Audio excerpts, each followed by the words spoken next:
Victorum gaming fans and Hail Caesar fans from Warlord Games. We're back with another in our series covering the different factions for the game, working our way through the BC era still. And today we got a really exciting one. This is the Sea Peoples list. So if you're not sure who the Sea Peoples are, definitely spend some time doing some research. A lot of good YouTube documentaries and various history documentaries out there. So really cool list, and one of the great sort of historical mysteries as to who all these different peoples were. A lot of different theories about who they were. Warlord does have some in here. Don't necessarily agree with all of them, but so again, really interesting things here, and still somewhat contemporaneous with the time of sort of that Bronze Age collapse, and actually one of the causes of the Bronze Age collapse, really. But there's so much more to talk about. We could spend hours talking about the Sea Peoples, but we're gotta focus on the list for you guys here today. So, and as you can see, if you want to do some research, there's a ton of suggested searches here for some of the different groups of the Sea Peoples and other things like that. So, and interestingly too, depending on what you're collecting, what your people in your gaming group are collecting too. So, Battle of the Delta. So the Egyptians really were the only ones that managed to actually stop these guys. So, but again, we'll focus on the list here instead of going off on some tangents. Again, there's so much cool stuff to talk about with the Sea Peoples. So, chariots, up to 25% of the list, and then infantry is at 75%, again, other than skirmishers. And here's a new wrinkle that we have not seen at all, and this kind of represents their sort of raiding nature here. Battle wagons, 1 through 3. The army must include, baggage wagons. The army must include at least 1 unit of baggage wagons and may have up to 3. A unit is a wagon. And then divisions here, so we definitely have some extra stuff going on. The skirmisher thing is the same as always, basically, but 4 units and led by a commander. Baggage wagons must all be included in the same division. The loss of the baggage wagons must surely result in immediate defeat.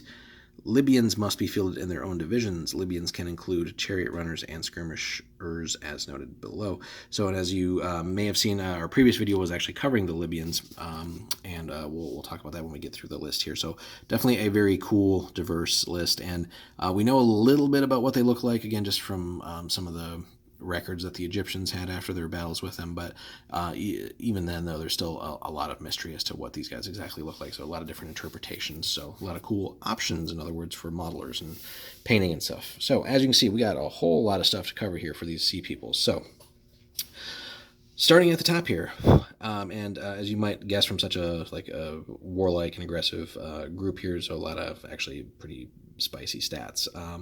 Sea People's medium infantry warband with swords and javelins, clash of 8, so again, rock solid there.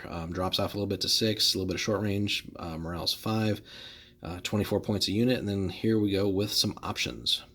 So we can go extra to make the Sea People's warband Luca pirates, up to 1 in 4 units. And really what that does for us is basically just adds in wild fighters, and all that for an extra 3 points. No other stat changes. Wild fighters is definitely cool, so if you can afford it, definitely a good upgrade there. Alternately, you can go Sheridan swordsmen, again 1 in 4. This one goes tough fighters and stubborn, so again, just representing all these different groups of the Sea Peoples. There's not necessarily like one template of what a sea person was. And then extra to include a proportion of bowmen into rear ranks of these warbands, not upgraded to the Luca or Sheridan. So basically it's the generic warband. So gives you a 1 on your long range, no other special rules or anything, but that's just a 1 point upgrade. So, a point for 1 point of long range seems good. Seems well worth it. And then you have another sort of final option for any of the warbands, and that's extra to make any of the warbands eager. So, and it's a free one. So, and again, we'll have a separate video at some point covering the special rules of the game, weapons, etc., phases of the game. So we got a whole lot planned. But there's also, again, just so many of these factions to cover too. So we're trying to get through as much of this as we can every week for you guys. But definitely stay tuned. We have a lot of exciting stuff planned for Hail Caesar. So then they have some Libyan allies, as we saw. Again, check out our Libyan video on just a quick history background there. But the Libyans that you could bring in. So if you want to collect Sea Peoples and bring in some Libyans, you could actually almost have like 2 armies in one here. But Libyan light infantry warband with mixed javelins and bows, 7-5 there, really solid still, and some solid ranged power too for 22 points a unit. and you could take one of those units and make them tough fighters. So really cool there.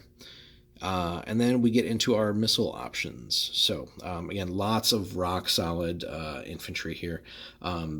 Decent morale saves for the most part, but that clash value is definitely going to be scary for a lot of people making contact with these guys, especially if you're having them fight sort of contemporary lists. A lot of these other skirmisher based lists that have like 6+ morale for the most part, or even no morale. Like some of these clash values are definitely going to be scary to deal with. But anyway, moving on. Sea people or Libyan light infantry with bows. Again, a little bit weaker on the combat, but rock solid ranged there for 20 points a unit. And if you want to drop them down to small units, basically 14 points. And again, just a little bit of a stat decrease there, but still well worth it. Javelins, kind of the same thing. But here we get into skirmishers, like true skirmishers. So as you can see, the stats drop off considerably. But a 2, as is normal for your javelin type small units.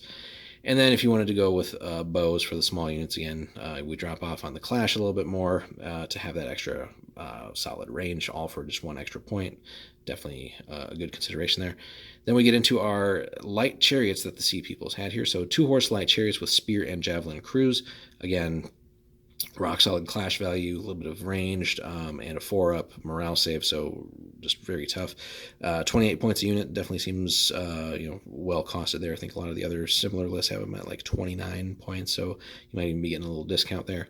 And then interestingly, we haven't seen this really before, like a special rule upgrade. So 1 unit can basically be upgraded to tough fighters for an extra point.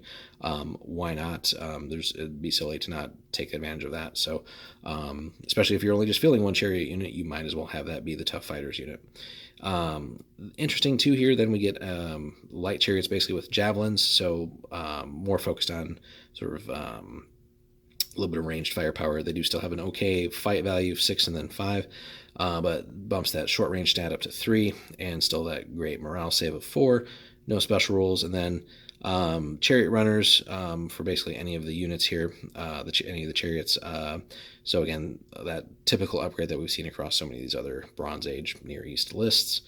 And then finally the baggage wagon. So something that we haven't seen anywhere else before. But a baggage wagon with women folk and armed guards does actually have some stats, so it's not just this hindrance to your army. And again, they're in their own division too, so keep that in mind.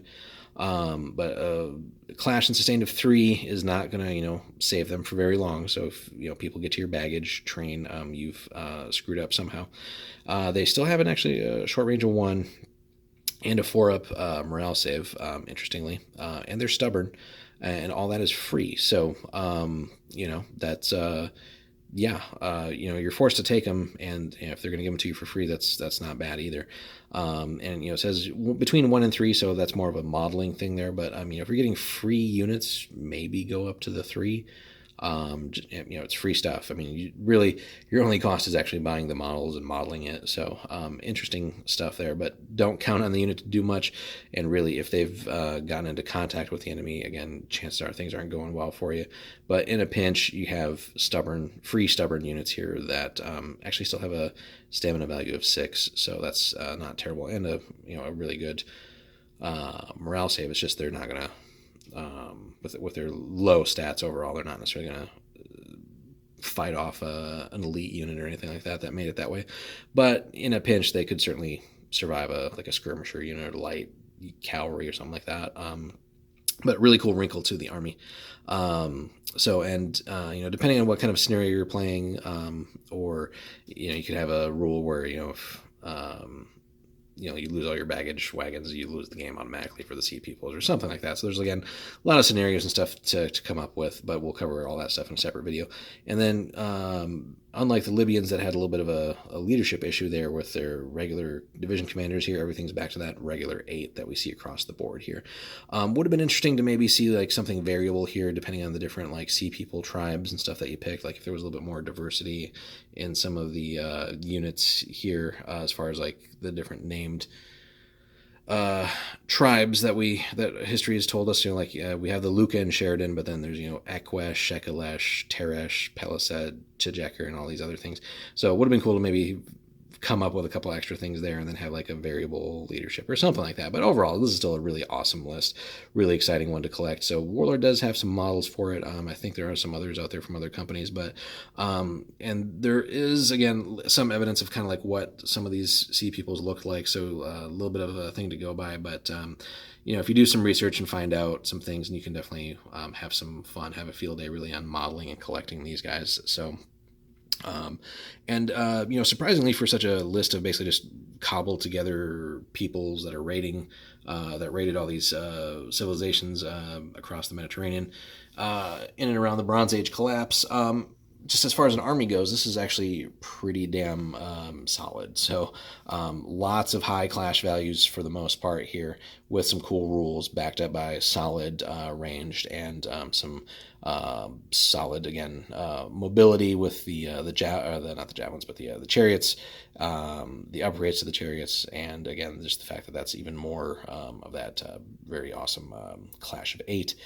And again, solid leadership, and then that interesting little wrinkle here with the baggage wagon. So just again adds a little bit of flavor for collecting and stuff like that, and should give you and your group of players some interesting things to come up with for scenarios and how to incorporate that into a game. So overall, Sea People is really cool, guys. Definitely one to think about collecting, and certainly would make you stand out in the Bronze Age here. So if you guys could smash that like button and subscribe if you haven't already, and then stay tuned for more Hail Caesar content. We'll see you in the next one.